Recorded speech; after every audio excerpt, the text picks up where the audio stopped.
आज ठरवलं स्वयंपाकाला सुट्टीच द्यायची. तर आम्ही छान गप्पा करत बसलो आणि माझ्या मुलाने स्विगीवर ऑर्डर केले की आपण पावभाजी किंवा पुलाव मागवू आणि तोच मस्त एन्जॉय करू. पण तसं काहीच झालं नाही. असं का बरं हे मी पुढे तुम्हाला सांगतेच. तर नमस्कार मैत्रिणींनो. आज माझ्या मुलाचा आणि मिस्टरांचा टिफिन नव्हता. फक्त माझा छोटा मुलगा आणि मीच घरी होते. तर आम्ही असं ठरवलं की आज आपण काहीतरी ऑर्डर करू, म्हणजे मस्त पावभाजी किंवा पुलाव, मिसळपाव आणि आपण दोघंजणं तेच खाऊ. पण ते ऑर्डर केल्यावर कळलं की ते येण्यासाठी 1 तासाचा वेळ लागणार होता. 1 तास तर आपण काही वेट करू शकत नाही. माझा मुलगा खाली दूध घेण्यासाठी गेलाच होता. येताना मस्त पाव घेऊन आला. तो पाव आणेपर्यंत मी पावभाजीची तयारी केली.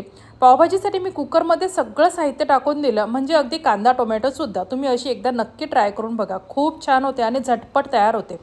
आणि त्याच्यावर फक्त बटर, लसूण अद्रकची पेस्ट आणि पावभाजी मसाला आणि इतर थोडेसे मसाले टाकून भाजी तयार करून घेतली. दिसायला तर अगदी अप्रतिम दिसत होती, पण चवीलाही तेवढी छान झाली होती.